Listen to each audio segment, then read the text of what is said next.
Hello, my name is Natalie, Hi, Natalie. and a year ago, everything in my family changed completely. Home while my parents were still at work, someone knocked on the door.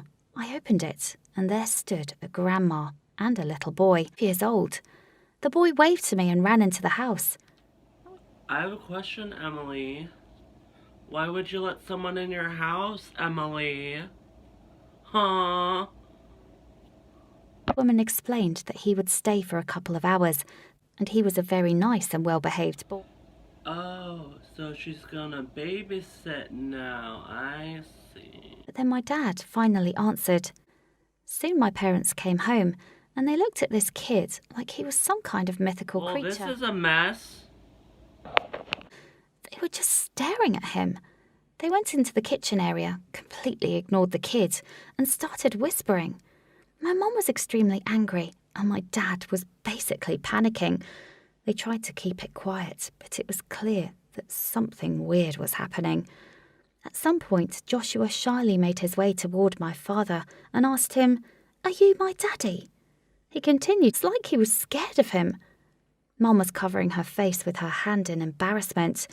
Joshua tried to hug my dad, but instead of hugging him back, Dad was stiff and not really responding in any way. He was just standing. But most of all, I was trying to figure out what was really happening. Soon the old lady returned to take poor confused Joshua home. My mum was so angry that she could barely look at the old woman, but she was trying to hide it. My father raised his voice at her, asking what she thought she was doing. She calmly answered, "You should take responsibility for your actions. If you want to see your son, here is my address." She gave him a piece of paper and left. Joshua waved his hand to all of us in desperation, but I was the only one who waved back at him. I immediately asked a bunch of questions, but my parents were ignoring me, continuing to quietly argue with each other. My mum took the paper with the address from my father, crumpled it, and threw it into the trash. After that, she went into her room, and Dad followed, ignoring any questions I had. My brother. And she nodded. When I went to Joshua's room, he was super happy to see me, and he hugged me. He was such a sweet boy. He immediately started to show me all of his toys and drawings, and we played games, and it was very sweet. But I couldn't give him any answers to his questions. Finally, he was so tired he fell asleep. The old woman asked if I wanted some tea, and I decided that it was a good time to finally find out what happened. I was ready to ask her so many questions, but she decided to tell me everything herself without trying to hide any details. It turns out that my father had had an affair with her daughter, who was in her 20s. I was shocked because I never knew anything about this. But I suddenly remembered how my parents were stressed and angry about 5 years ago. My mum definitely knew about it. So their affair ended when this woman got pregnant, and my father didn't want anything to do with it. The woman herself was broken by this, and she never wanted the child, so she moved somewhere else without leaving a trace. She didn't even tell her mother where she was going. Stubborn as she was, the old woman decided to raise her grandson herself and not contact my father in any way. Well, together with her husband. She got a bit more emotional when she was talking about him. He was a very kind-hearted person, but he died a few months ago, and it was too difficult to raise a kid all by herself. So she reluctantly decided she would finally contact my father because she needed help. Of course, she wouldn't ask for it directly. It just wasn't her style. As I was walking home, I was so shocked by all of this. My father wasn't the person I thought he was. I looked up to him, and now he seemed like someone completely different. But I believed that he would do the right thing, so I decided to talk with him.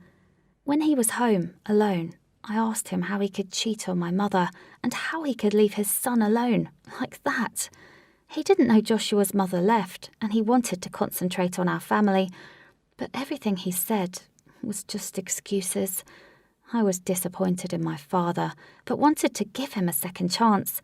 I told him that now he could take care of this boy because he clearly needed a father.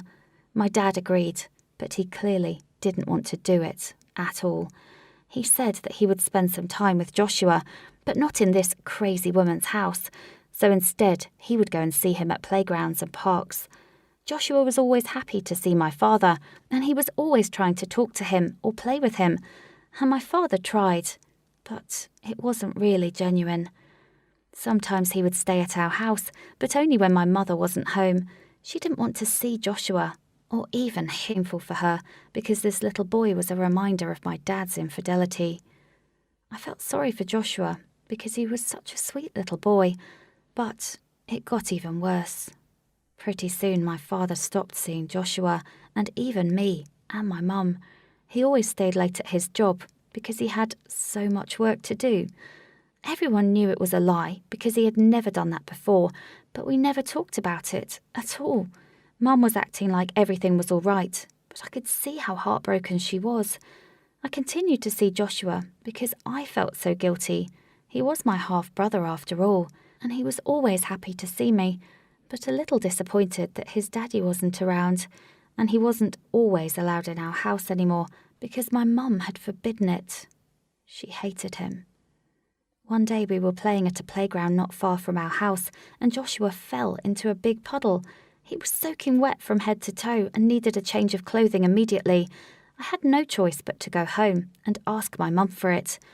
When we arrived and I asked my mum, she refused and said he should get a change of clothing at his own house, which was like an hour from ours. I tried to make Mum change her mind, but she kept saying no.